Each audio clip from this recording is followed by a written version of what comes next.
A Gabi Palma é sócia fundadora da Sou Mais Carioca, guia de turismo e instrutora do Senac RJ no curso técnico de guia de turismo, palestrante da TEDx. Olha que pessoa que eu estou falando aqui. Eu até não sei com que roupa que eu vou colocar. Mentora para profissionais e futuros profissionais do turismo e especialista no Tour Pequena África no Rio de Janeiro. Além disso, ela é popular no YouTube, tem um canal lá com mais de 2.000 seguidores, que foi por onde eu conheci o trabalho dela. E ela foi a primeira pessoa que me veio à mente quando eu pensei em falar sobre esse tema de afroturismo. Daí eu coloquei uma caixinha no meu Instagram e uma outra amiga minha da área de turismo também, de muito tempo atrás, falou assim, você precisa falar com a Gabi Palma. Eu falei, gente, é coincidência demais. Eu já estava pensando nela. Faltou alguma coisa? Não faltou nada. É tudo isso aí mesmo que você falou. Muito obrigada pela apresentação. Me senti no programa do Bial. Quem sabe um dia a gente chega lá, não é verdade? Fazer aqui uma especialização em comunicação, em jornalismo, não sei. Gabi, o nosso tema hoje é sobre, né, empreendedorismo no afroturismo. E, pelo que eu já pesquisei e vi da sua história, é uma história bem legal nessa área. E aí eu queria que você falasse um pouquinho, para começar, como foi sua trajetória no empreender, sendo uma mulher no afroturismo no Brasil. Então, quando eu comecei a empreender, assim como todos os brasileiros e brasileiras desse Brasil varonil, foi por conta de quê? Que a gente foi mandado embora, né? Aí a gente faz o quê? Ai, gente, foi mandado embora, o que que eu faço? Volto pro mercado e trabalho em alguma coisa que não tinha a ver com o meu propósito, e esse propósito, de fato, ele só foi entendido e compreendido aos 30 anos, e hoje eu tenho 36. Então foi, de fato, quando eu comecei a empreender na área do turismo. E aí eu fui fazer o curso de guia de turismo. Só que o afroturismo, há 6 anos atrás, ele não era tão difundido assim. Então, quando eu comecei a fazer o curso de guia, eu simplesmente fui fazendo, mas teve uma visita técnica dentro do curso de guia que eu fiz, que foi o que me despertou para contar essas narrativas esquecidas e apagadas, né? Narrativas de pessoas pretas que fizeram parte da nossa história aqui no Brasil, mas que a gente não aprende na escola. E foi uma visita técnica justamente na região da Pequena África, aqui no Rio de Janeiro. E quando eu saí daquela visita técnica, eu falei assim, cara, por que é que nenhuma agência de turismo conta essa história? Por que que a gente não fala sobre samba? Por que que a gente não está falando de Tia Ciata, Mercedes Batista, Abdias do Nascimento, André Rebouças? Por que a gente não está falando desta galera? E foi quando aí que eu comecei a botar na minha cabeça que eu não seria uma guia de turismo tradicional. Eu não seria a guia de turismo que vai colocar 40 pessoas dentro de um ônibus para ficar rodando ali, indo para o Cristo Redentor Pão de Açúcar. Nada contra quem faz. Até tenho amigos que Até são, tem entendeu? amigos que fazem.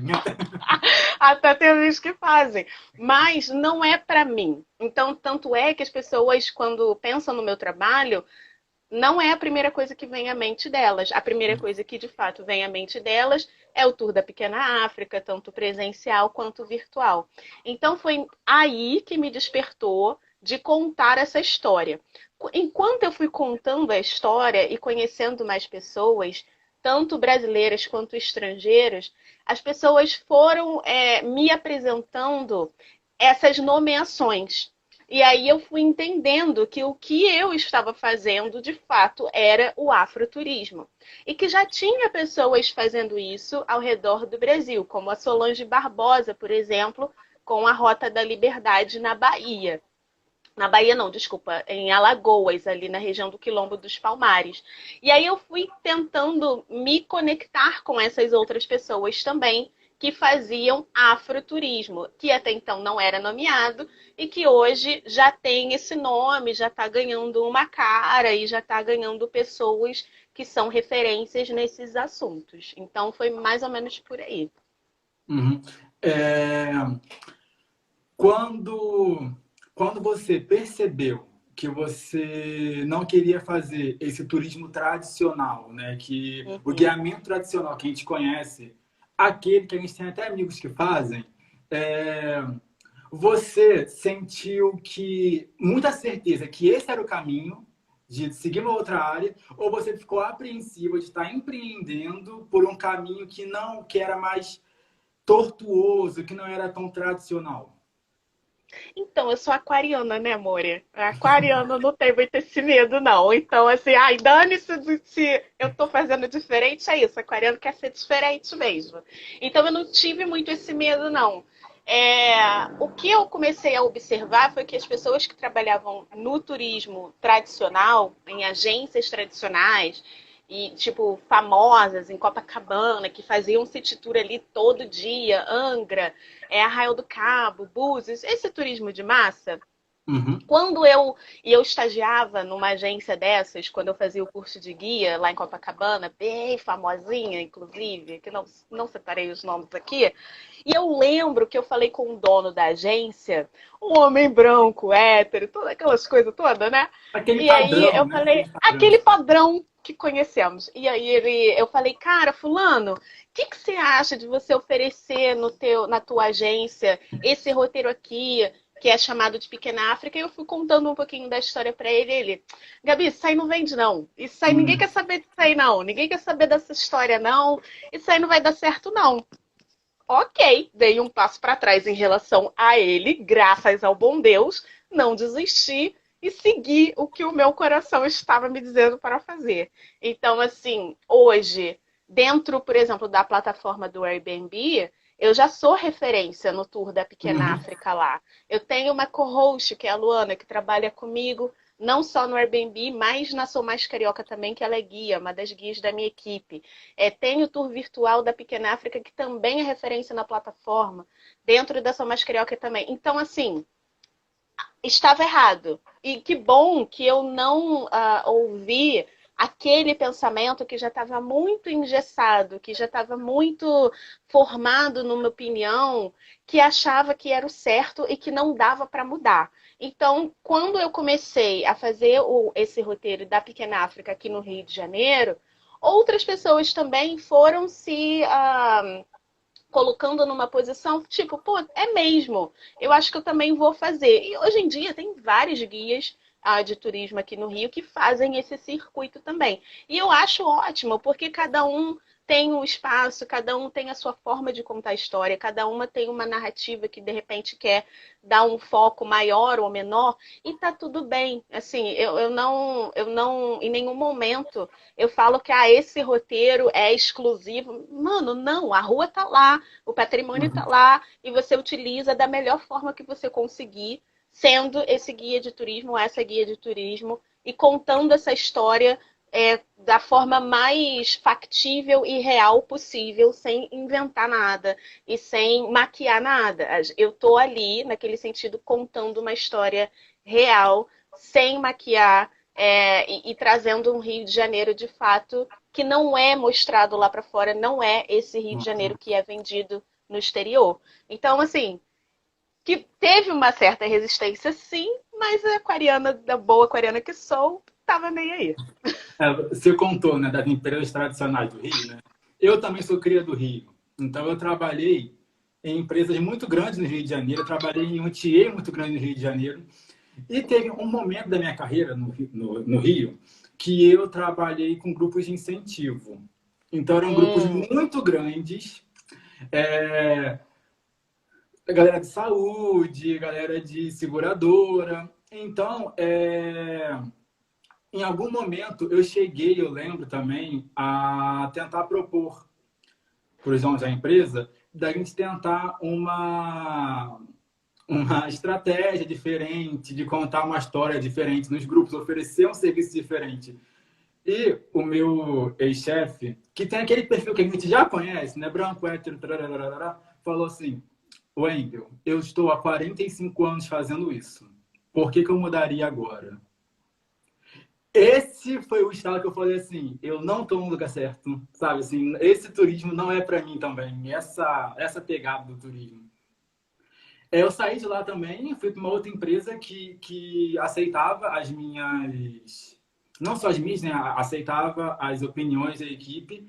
E a empresa cresceu, sei lá, 200% em 2 anos, sabe? Então, assim, sair tradicional funciona, gente. Eu não sei porque esses empreendedores que já têm um status quo, né, desde lá, né, aqueles status que já estão acostumados, o público estão acostumados, não, investir, empreender, né, mudar a estratégia, às vezes é arriscado, dá medo, né? Mas funciona. Né? A gente precisa mudar essa mentalidade aí de que faço isso há 40 anos, então vou fazer isso para sempre. Ah, sim, com certeza. Mas o fato da galera nova que está se formando, tanto na faculdade quanto nos cursos técnicos, né, como guia, por exemplo, ajuda muito, né? Uhum. Desde quando eu me formei há 6 anos atrás como guia de turismo, eu já tenho notado essa mudança no mercado por conta dos profissionais, né? É a gente que vai ditando não as regras, mas assim, da forma que a gente quer trabalhar. Então, se Uhum. eu, Gabi, não quero trabalhar com o tradicional, então eu não vou fazer o tradicional. Não é porque, ai, Gabi, então recusa trabalho? Não, é só porque dentro da minha estratégia de posicionamento de um mercado que já está saturado, eu não vou ser mais uma ali, então eu vou fazer alguma coisa que me diferencie dos demais. Então, essa foi a posição dentro desse setor de turismo e dentro dessa área de guia de turismo que eu escolhi. E cabe a cada um escolher o seu posicionamento ou a sua estratégia.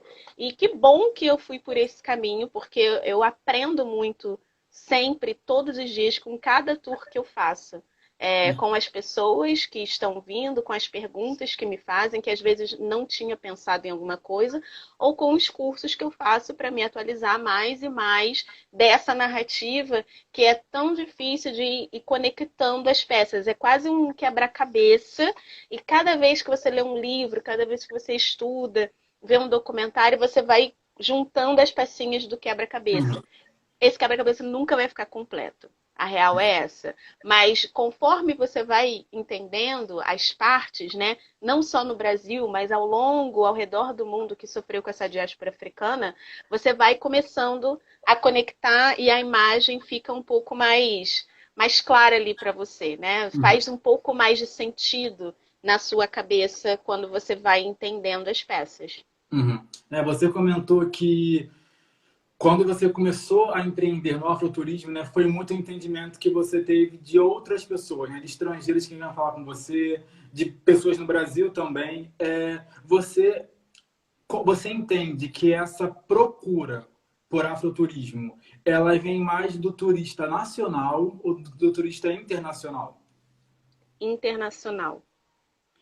Por que você acha que isso acontece? Eu acho que é por conta de... Ai, meu Deus, como é que eu vou explicar isso?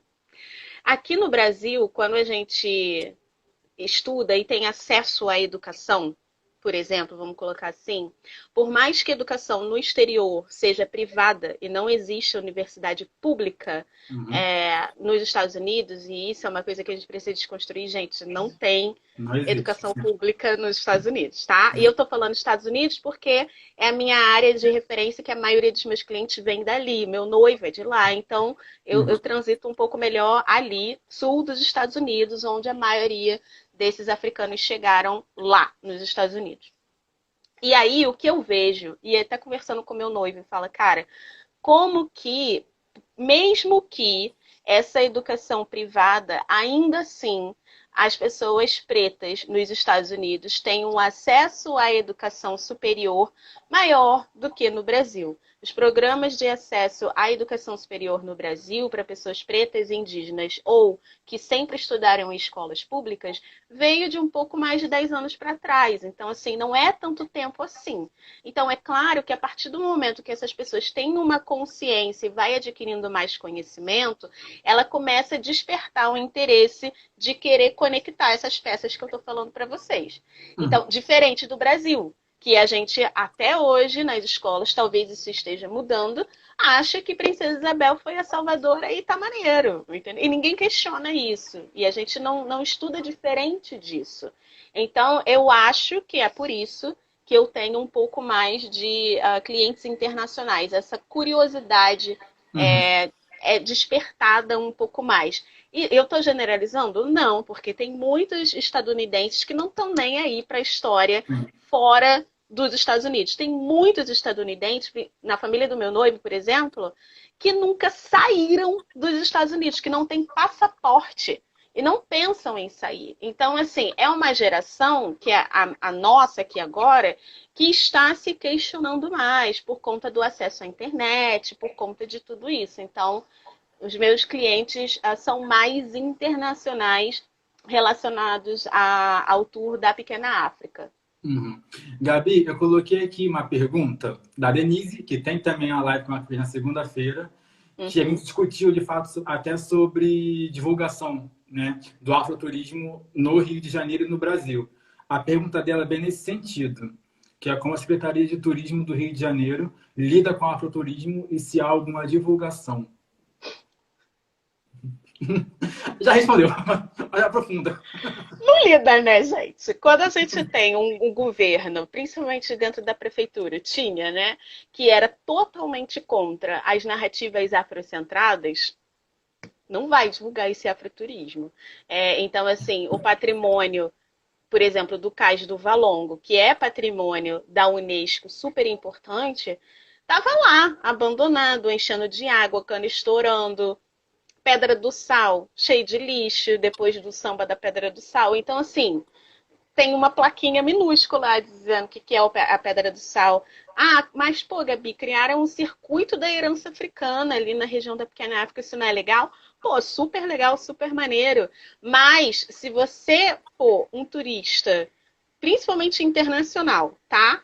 Que te jogam ali na Praça Mauá e fala assim, vai aí, segue o circuito da herança africana. Eu vou falar, quê? O que é isso? Não Uhum. tem nenhuma placa, não tem seta, não tem nada indicando os caminhos que ele pode fazer com placas em português, inglês, espanhol, dizendo o que aqueles lugares foram e a importância daqueles lugares.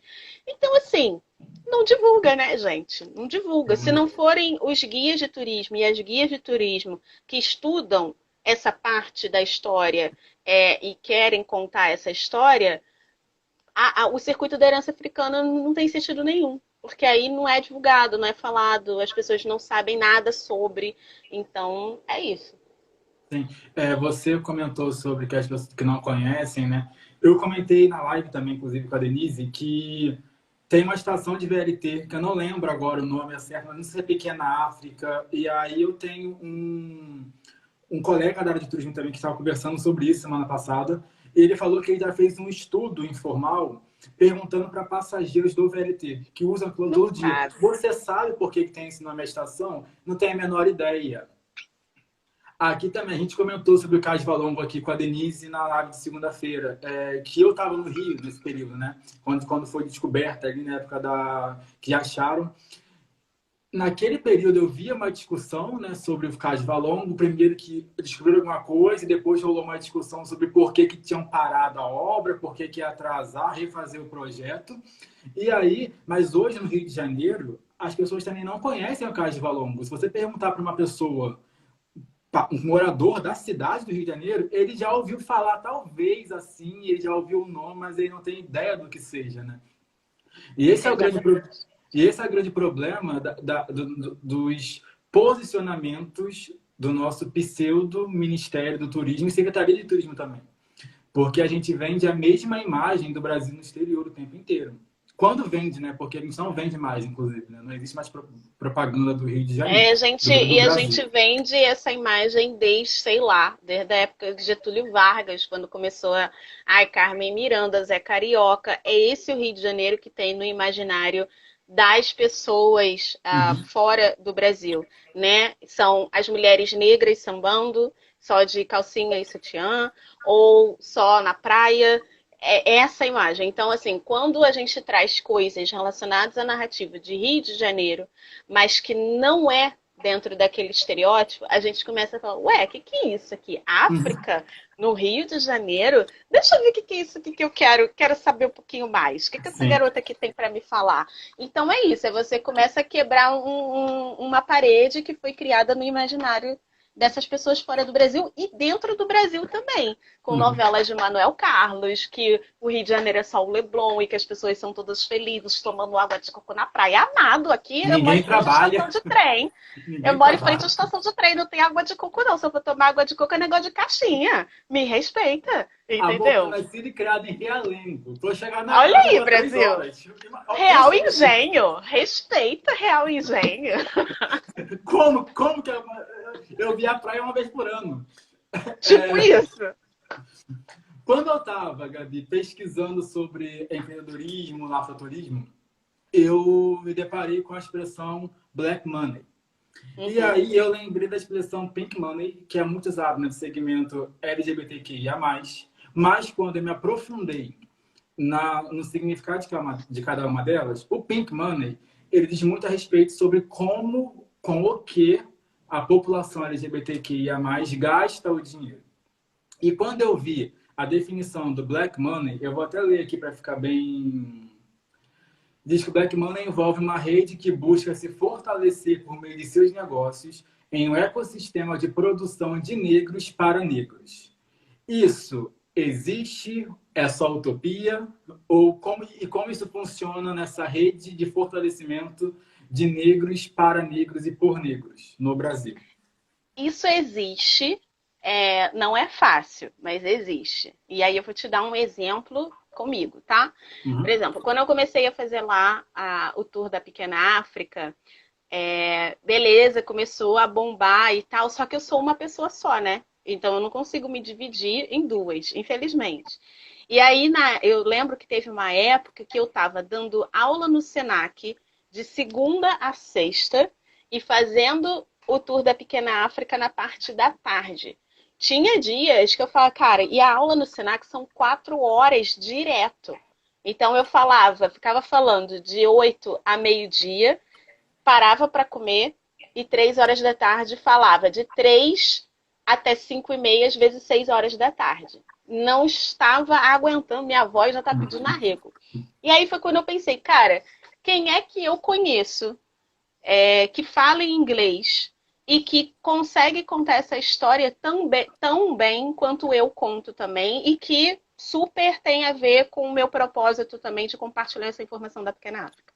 E aí, dentro da minha equipe da Sou Mais Carioca, tinha a Luana, né? A Luana é professora de história, é muito ativa também dentro do movimento negro. Eu convidei a Luana, falei, Luana, você quer ser minha co-host no Airbnb? E aproveita, cria também uma experiência dentro da plataforma de Pequena África. Ela, Gabi, você tá maluca, mas você já tem uma experiência lá. Como é que eu vou concorrer com você? Eu falei, não, você tá entendendo errado. Eu não quero que você concorra comigo. Eu quero que aconteça o seguinte. Se você tem uma experiência e eu sou a sua co-host, se você não pode fazer a experiência naquele dia, eu posso fazer para você. E se eu tenho uma experiência e você é a minha co-host, se eu não posso fazer, você faz para mim. Aí ela começou a pensar, não tinha pensado nisso, então ótimo. E aí a gente começou a dividir esse dinheiro. Então, o valor da reserva que entrava, mesmo que eu não pudesse trabalhar, a Luana ia para mim, eu pagava metade. E a mesma coisa fazia do lado de lá. Então, tinha vezes, por exemplo, que as pessoas não reservavam comigo, fizeram o primeiro contato comigo, não reservaram e foram reservar com a Luana e eu que fui fazer para ela. Então, assim, ué, O que está então, acontecendo? o que está acontecendo? Confuser. Mas essa é a questão. Quando eu comecei a entender que o meu trabalho, né, na Pequena África poderia ajudar outra pessoa também a também ganhar dinheiro, então o dinheiro que está vindo para mim também está movimentando outra pessoa preta. E assim a gente tem tentado fazer dentro desse mercado. Então hoje em dia já existem redes, né, de afroturismo, a galera vai se ajudando. Dentro do site da Sou Mais Carioca tem uma parte lá de turismo afro, onde tem pessoas, né, do Brasil inteiro com viagem para Cabo Verde, com viagem para o Maranhão, para o Quilombo dos Palmares. E são pessoas que eu conheço que empreendem na área do turismo e que eu penso que esse meu cliente pode ser o cliente deles também. Então, a gente tenta fazer, de fato, esse dinheiro girar entre a gente mesmo, né? E isso é muito importante. Assim, não é utopia, isso já acontece. Mas confesso que, como todas as outras redes, não é fácil quando a gente está lidando ali com pessoas, né? Pessoas Uhum. complexas. Sim, super, super. É, a gente sabe que empreender no Brasil é difícil, né? Então, quase qualquer pessoa que não tenha pais ou mães ricas ou tenham dinheiro já. Eu acredito que ser uma mulher empreendedora é ainda mais desafiador. E eu acredito que ser uma mulher negra empreendedora, empreendendo no afroturismo, tem ainda ali um quesinho a mais de desafio. Essa impressão que eu tenho, ela é correta ou empreender é difícil para todo mundo e é isso mesmo? Não, é super correta. É muito. Se você coloca numa régua de privilégios, se você vê uma mulher preta periférica do subúrbio da zona norte ali do Rio de Janeiro, empreendendo no turismo, e você botar uma pessoa branca, rica, moradora da Zona Sul, que tem um pai rico e que pode investir muito mais em marketing na empresa ou na agência dela, é injusto, né? Então Uhum. a gente tem que trabalhar muito aqui para que a gente consiga ter esse retorno financeiro.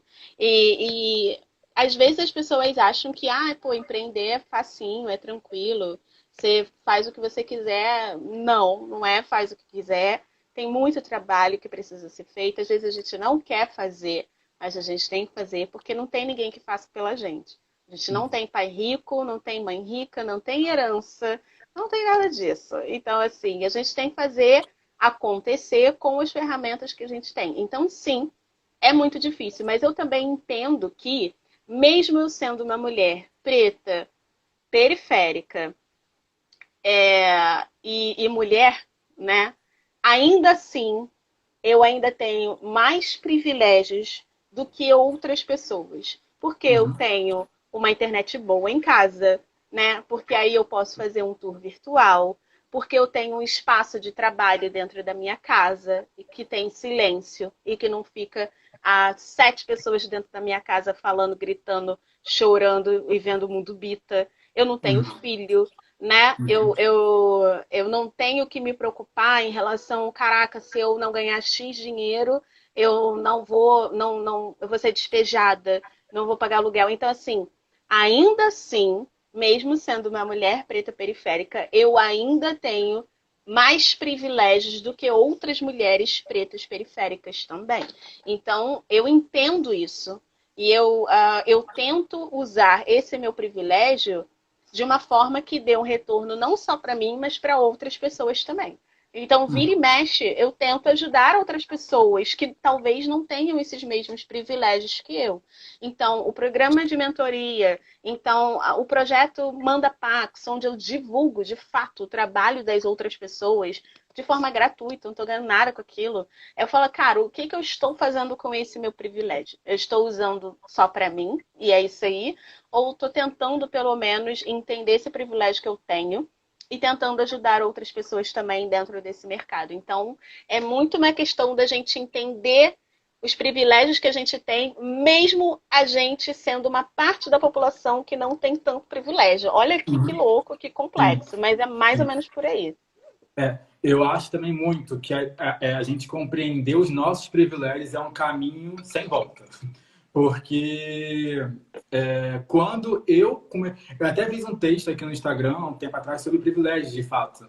Porque eu, apesar de, né, também ser de uma família com limitações financeiras, do subúrbio do Rio de Janeiro, do subúrbio que era Realengo, era longe pra caramba do centro, da Zona Sul, da minha área de trabalho, que foi turismo a vida inteira, eu sou um cara fenotipicamente super aceito na sociedade, no mundo todo quase. Eu tive acesso a boa educação. Então, quando eu comecei a enxergar que, apesar de isso tudo que eu falei, de ser suburbano, disso tudo, eu tive privilégios que me coloca um degrau acima na corrida da maioria da população. E aí, Cia, como que eu vou usar esse privilégio? É O que que eu isso. vou fazer com ele? Sabe? E aí É... começa também a cair por terra outras questões, de tipo, mas se estudar consegue, aí é a meritocracia. Não, não é isso.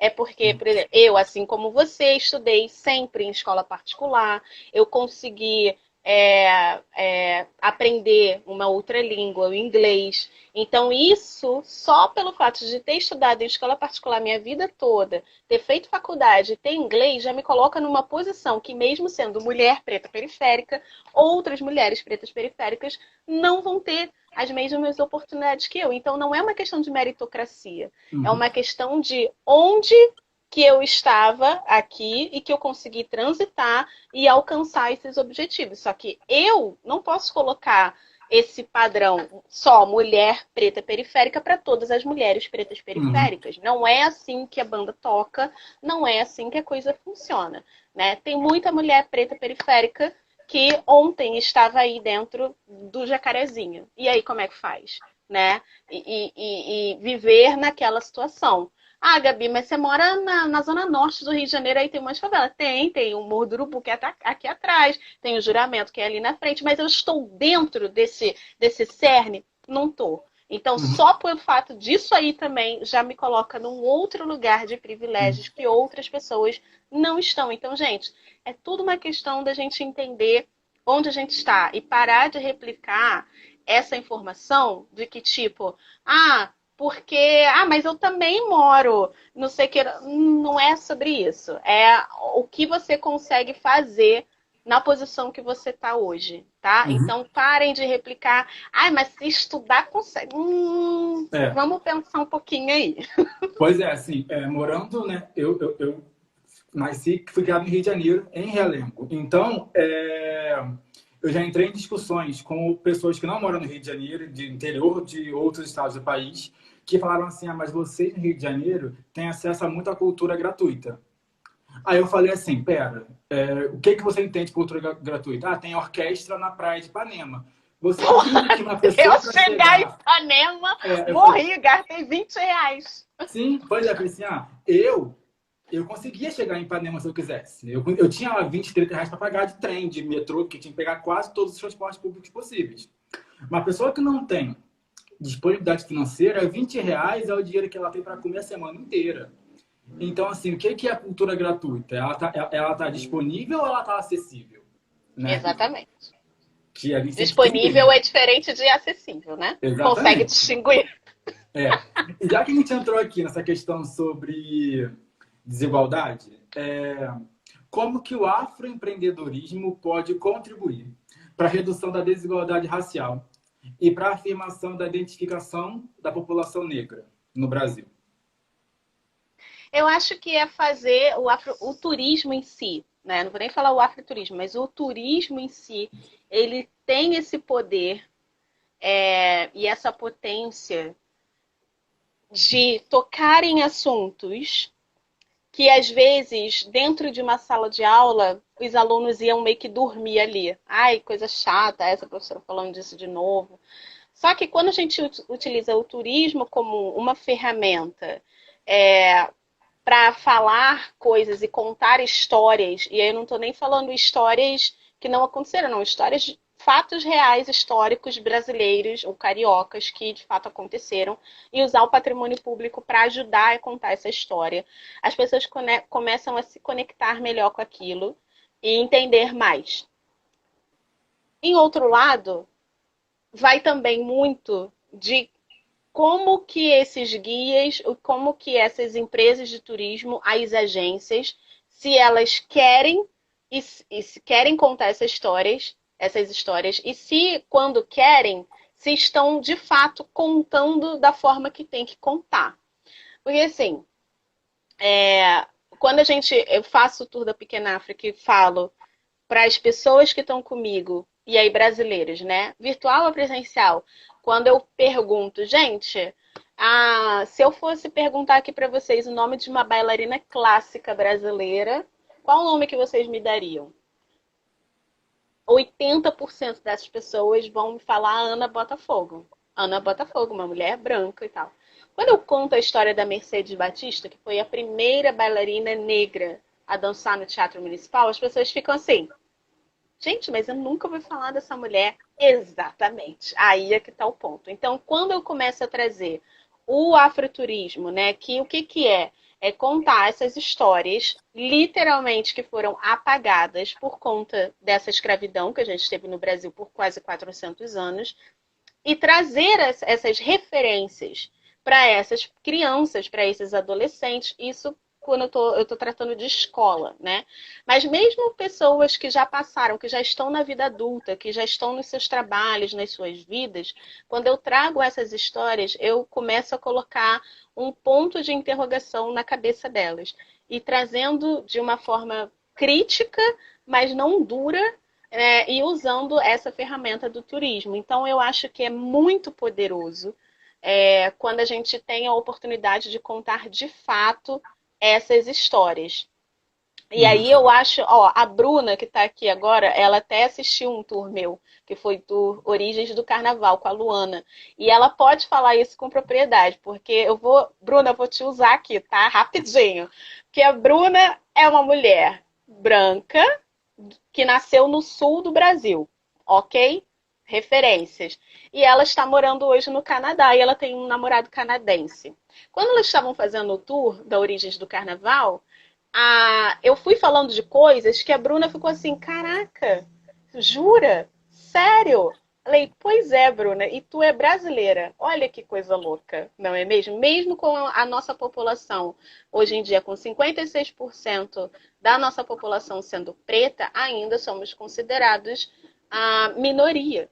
E tem algo errado que não está certo aí. Então, assim, é muito complicado também a gente...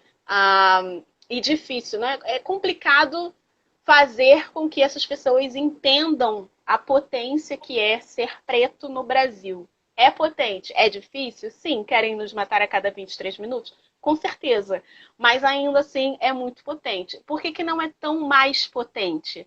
Porque a gente não tem tanto acesso à educação, a gente não sabe os nossos direitos, a gente só sabe os nossos deveres.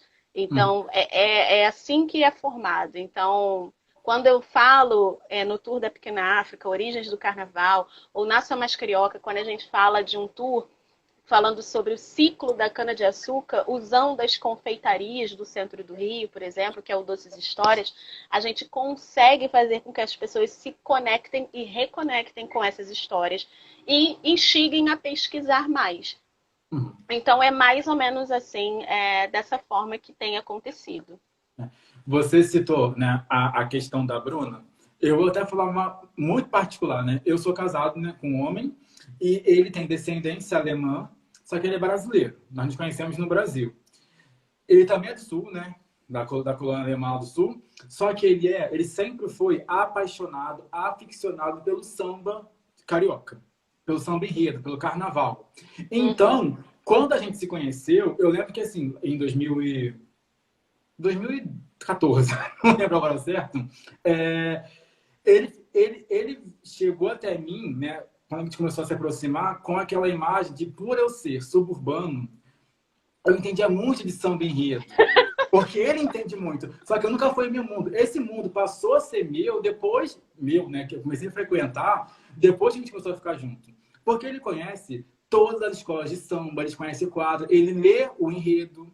Então, ele tinha muita história do Brasil, porque o samba enredo, o Carnaval do Rio de Janeiro, né, que é o que eu mais conheço, ele conta muita história de personalidades e personagens da história do Brasil real, né, que a gente não tem na escola.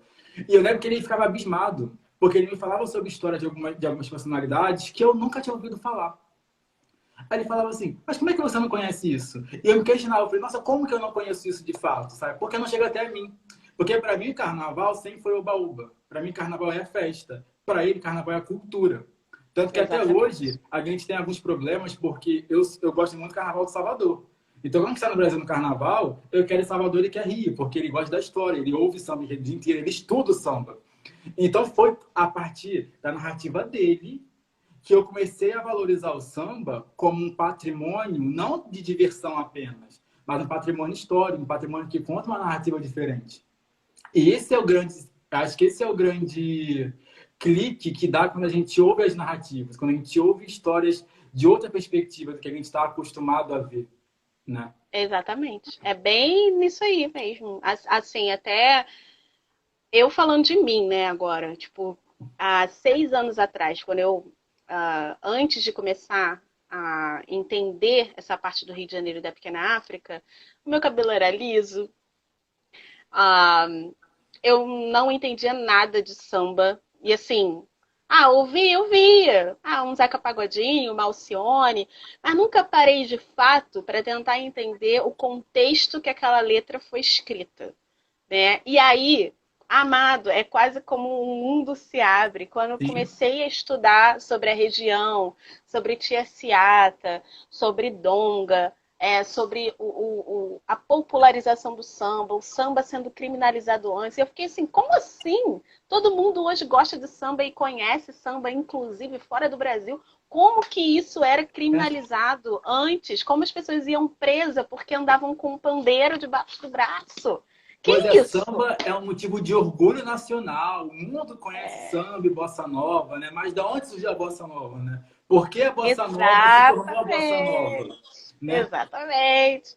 E É aí a a gente vai história. estudando muita coisa, né? O processo de eugenia, Pereira Passos, a derrubada, Morro do Castelo, a revitalização, querer transformar o Rio de Janeiro na Paris dos trópicos. E aí você vai entendendo por que que o seu comportamento, o meu no caso, né? Sendo uma mulher preta há 6 anos atrás, que alisava o cabelo, que não conseguia entender essa negritude que já estava aqui, falei, peraí, tem alguma coisa muito errada. Como é que é isso aqui? E eu fui estudando mais, entendendo mais. Então, hoje em dia, eu acho que desde aquela época eu não aliso o cabelo.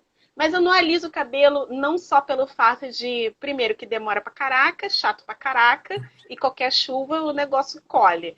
E segundo, porque eu entendo agora que de fato é um ato de resistência usar o meu cabelo solto, o meu cabelo cacheado, o crespo enrolado, né? Enfim, e se tornou um ato político. E aí eu não estou falando que toda vez que eu faço o tour da Pequena África, é, não existe plataformas políticas ali no tour. Não é sobre isso. É sobre entender de fato por que, que a nossa sociedade é do jeito que é.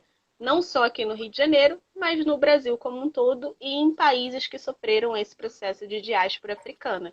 Então é muito nessa vibe aí. Não tem bandeiras, não tem partidos, não tem nada. É simplesmente uma questão de colocar as cartas na mesa e fazer com que as pessoas enxerguem melhor ou comecem a tentar enxergar alguma coisa que fica muito aqui, ó, Uhum. muito vazio e as pessoas só seguem o baile, né? Sim, sim. Durante o estudo que eu estava fazendo sobre afroturismo, sobre empreendedorismo no afroturismo, na verdade, eu tive a impressão de que existem mais mulheres empreendendo no afroturismo do que homens. E aí Uhum. depois, eu até achei também um estudo, que foi um trabalho de conclusão de alguém que eu esqueci agora, não tem referência aqui, que ela fez uma pesquisa com 15 empreendedores do afroturismo, e dos 15, 12 eram mulheres e 3 eram homens, que foi uma pesquisa aberta, de bola de neve, né, que ela colocou e um foi mandando para o outro. Essa impressão que eu tenho, ela é equivocada, porque tu entende que é meio a meio ali, mais ou menos. E se de fato forem mais mulheres empreendendo, o que você acha que explica esse fenômeno? Não é equivocado. Tem, de fato, mais mulheres, não só no afroturismo, mas no turismo como um todo, Sim. e também empreendendo. São mais mulheres do que homens, né? Não sei te dizer o motivo por que que isso acontece, mas talvez, eu digo talvez, pode ser porque a gente tem um senso de urgência interno. As mulheres talvez tenham esse senso de urgência interno pelo fato de serem mães, pelo fato de terem um cuidado maior com as outras pessoas, né? E os homens ficam naquela, que não estou dizendo que é errado, mas é a minha percepção, do tipo, eu tenho que ter um trabalho fixo que me pague aqui as contas, porque eu sou o provedor. Eu Uhum. tenho que colocar ali o pão na mesa e ir para o meu trabalho de segunda a sexta. É um pensamento errado? Não, não é errado. É porque eu acho que a sociedade moldou dessa forma. Então, quantas e quantas lá, quando a gente olha para trás da história, quando a gente vê quem vendia esses quitutes no centro do Rio de Janeiro, eram homens ou mulheres? Né? As mulheres, né? As quituteiras ali no centro do Rio, eram mulheres. Quando a gente via quem organizava as casas de Zungu e quem estavam gerenciando essas casas de Zungu por trás, eram homens ou mulheres?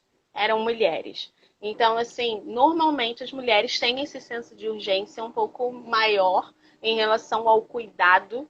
E eu acho que o fato delas empreenderem mais do que os homens também tem a ver pelo fato de que as mulheres continuam nesse processo de educação mais do que os homens. Uhum. Né? Normalmente, eu vi isso é muito nítido para mim quando eu dou aula no curso técnico de guia de turismo. Eu entro em sala de aula, 70% dos meus alunos são mulheres.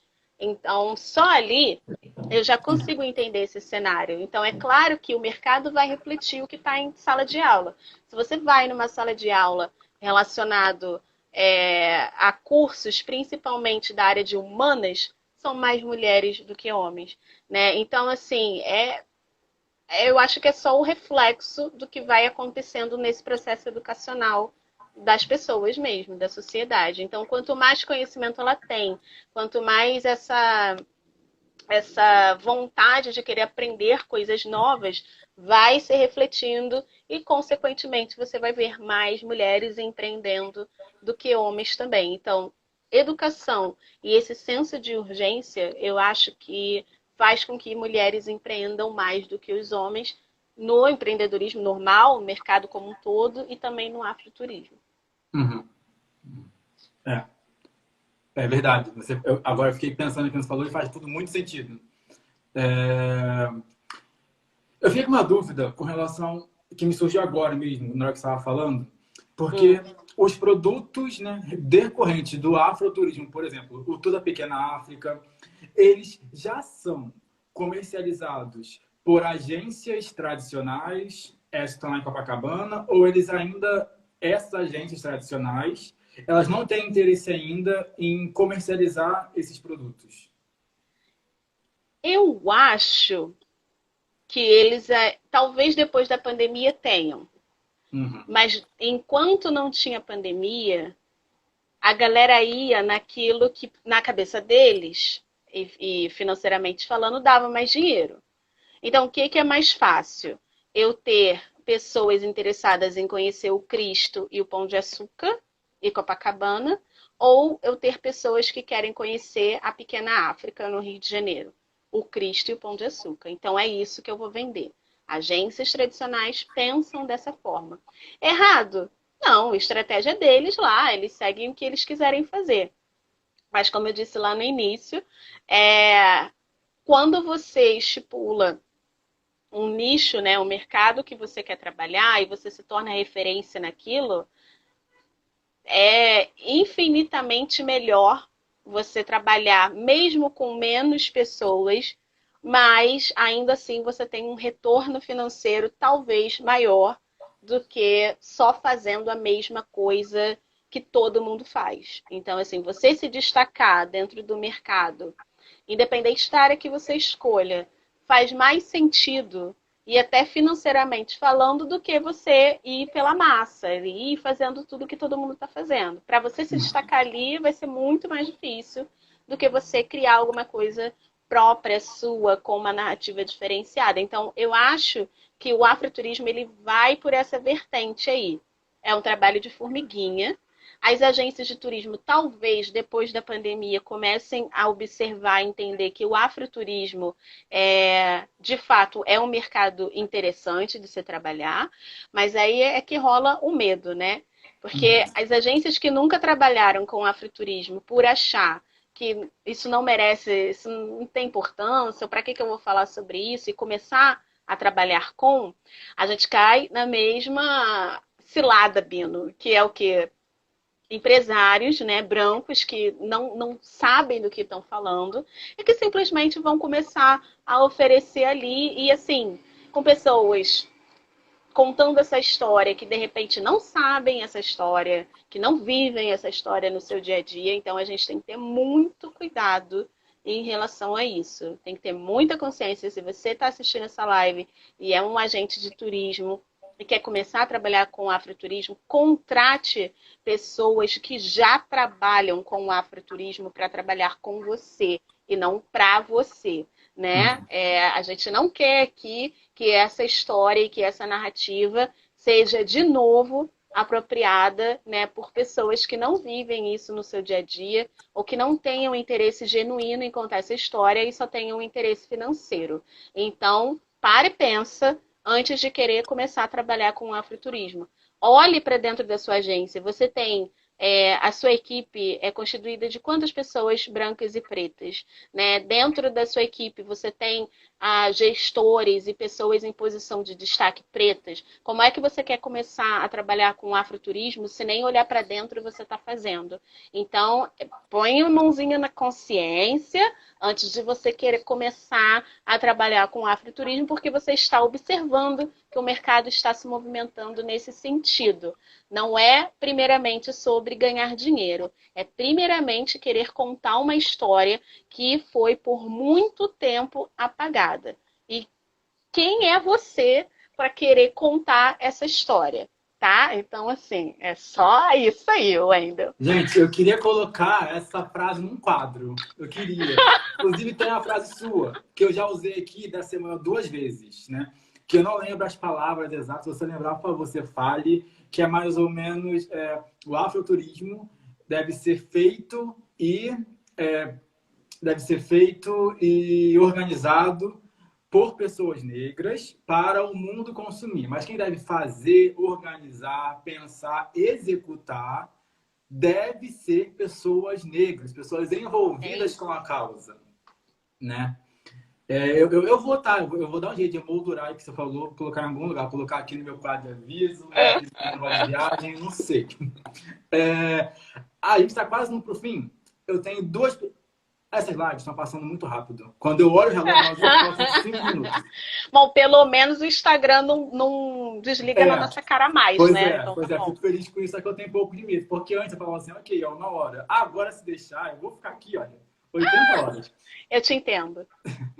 Eu tenho 2 perguntas. Uma é uma parte mais de um dado que eu peguei, quero saber o que você pensa.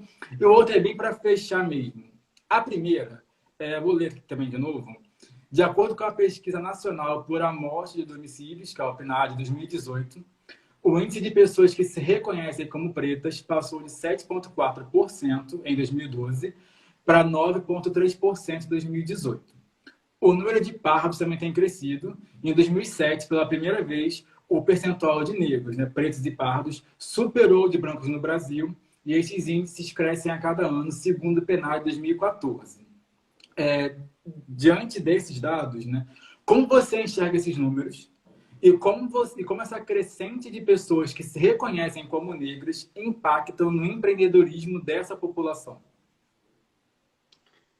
Eu acho que a gente tem 2 pontos aí. A gente pode ver o copo meio cheio e o copo meio vazio. Vendo o copo meio cheio, o fato de mais pessoas se reconhecerem pretas e pardas, né? Eu odeio essa palavra pardo, mas enfim. A gente consegue entender que talvez esse trabalho que a gente esteja fazendo, né? Tanto no afroturismo como de representatividade nas mídias, né? Tanto em mídia social, com mais influencers negros, pessoas que têm grandes canais no YouTube que são pretas e pretos, cantores, Isa, por exemplo, bailarinas, enfim, que estão tomando o seu lugar, né, e sendo pessoas pretas, isso faz com que a gente não tenha mais vergonha de dizer que é preto ou preta. né? E antigamente tinha isso. Não, não sou preta, não. Não sou preta, não. Sou morena. Morena, sim, sou morena. Como diz a blogueirinha, eu sou dourada. Então, assim, tinha um pouco esse receio, né? E aqui um grande parênteses, morena, pessoas que têm cabelo preto, tá, gente? Não vai nessa cilada aí de falar que tu é moreno, não. É, Mas, enfim, fica a dica aí. Então, assim, esse é o copo meio cheio. Mais representatividade, consequentemente, as pessoas têm uma consciência e não têm mais vergonha de falar que são pessoas pretas e pretos. O copo meio vazio é que você também consegue ver que pessoas voluminar aqui, fenotipicamente brancas, estão se colocando nessa posição de pretas e pretas para obter benefícios, né? Porque assim, o que estamos vendo hoje na nossa sociedade é grandes empresas, vou dar um exemplo aqui, Magazine Luiza fazendo um trainee, né, um projeto uhum. de trainee somente para pessoas pretas. Aí vem a pessoa lá que tem todos os privilégios do mundo, que já é branco, que já tem uma certa posição social e fala assim: nossa, então eu vou falar que eu sou preta, porque assim, o meu avô é negro, a minha mãe, não sei o que, amada, mas assim, a sociedade não te reconhece como preta, não, porque se você for colocar um do lado do outro, tu vai ter mais oportunidades do que outra pessoa que é preta. Então, Uhum. assim, algumas pessoas começam a utilizar isso em favor delas, sendo que elas já têm todos os favores do mundo. Uhum. Então, é o que mais a gente tem visto acontecer. Pessoas dizendo que são pretas e pardas para ter cota dentro da universidade.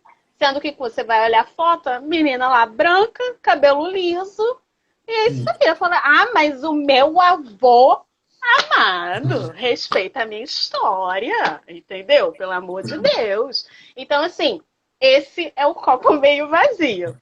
Estou trazendo dois pontos de vista aqui. Não é que eu ache ruim, claro que não, por conta da representatividade maior. Pô, muito bacana que mais pessoas estejam se aceitando da forma de fato como elas são, com os próprios cabelos, com os narizes, com as bocas mais carnudas, com a pele mais escura. Mas vendo o copo meio vazio, a gente também precisa entender que algumas pessoas vão utilizar desse movimento, né, para se ou apropriar ou para ganhar mais coisas além do que aquilo que elas já têm, que é um Uhum. monte de privilégio. Então, dos dois pontos de vista aí, escolhe o seu. Eu gosto disso, sabe? Eu gosto quando a gente tem que cuidar para refletir. Quando a gente pensa assim, ok, é bom por isso. Eu lembro muito da Rita, não sei se você conhece a Rita Von Hunt. Eu sempre cito ela aqui o tempo Amo, todo. Porque maravilhosa, é isso, ó. Rita. Ela fala, né? Gatinhos e gatinhas, isso aqui é muito bom. Mas você já pensou sobre essa ótica, sabe? Exatamente.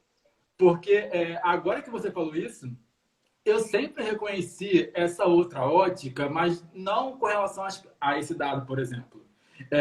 Eu sei que existem pessoas que são mais brancas que eu, que coloca lá na Uhum. universidade por cota, que fala que é negro, pardo, indígena, e tipo, amigo, não. Sendo que eu nunca tinha mal dado esse dado aqui, por exemplo, por esse ponto de vista. Porque como é um dado que eu compreendo que seja bom, eu olho que ele tá bom e não contesto, sabe? E aí é que tá o ponto, né? A gente se deixa, às vezes, influenciar e ser levado por um dado que a gente tem que pensar mais. E o copo meio vazio disso aqui? Como que funciona Exatamente. esse copo meio vazio? Gabi, última pergunta, eu juro, não vou tomar mais seu tempo. Mas você é uma mulher empreendedora de sucesso, né? A gente pode falar assim, né? Porque Não sucesso. sei, tá? Minhas contas tá atrasada.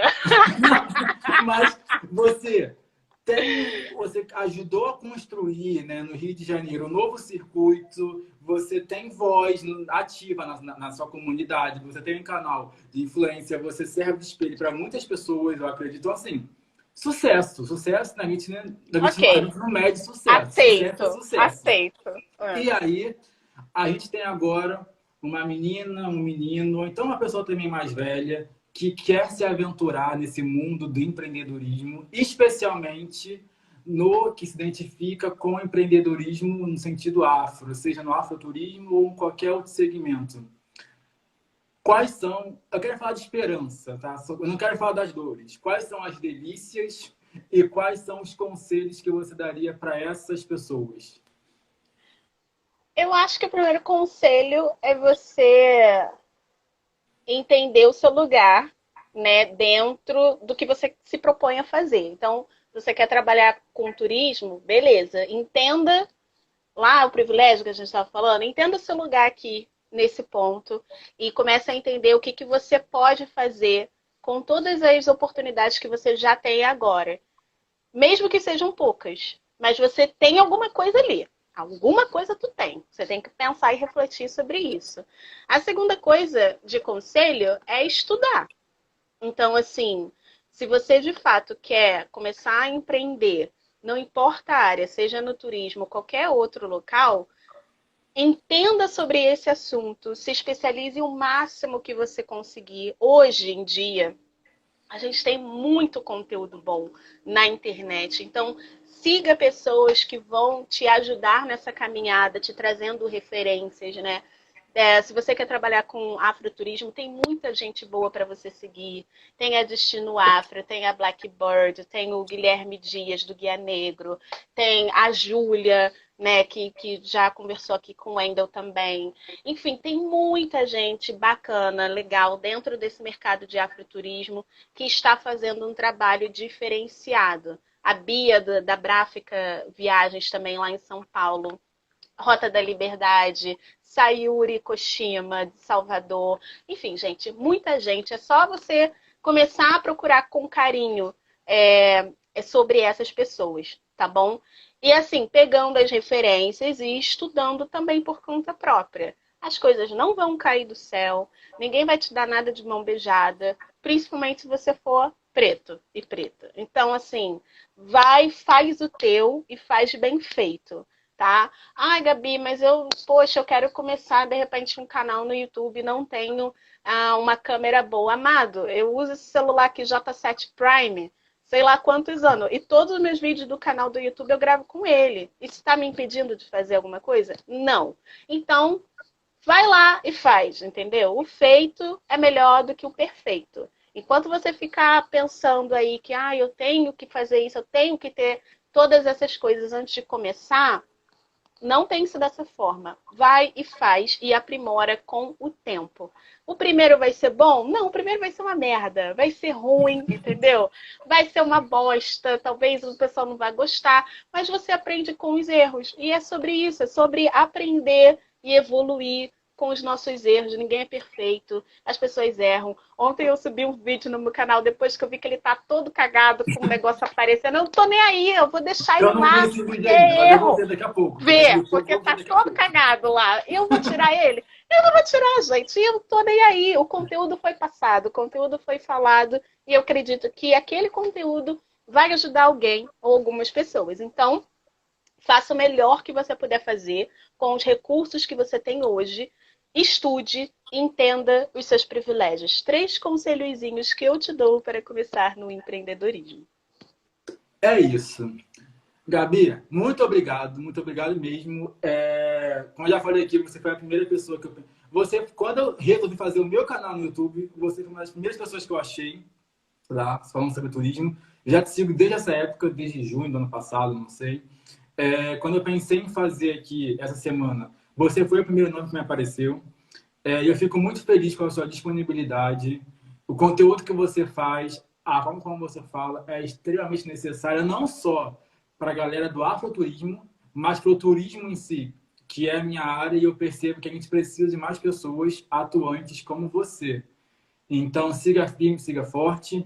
Muito obrigado de verdade pela receptividade. Me senti muito acolhido, me senti muito querido com a sua atenção e cuidado mesmo, carinho. Obrigado de verdade.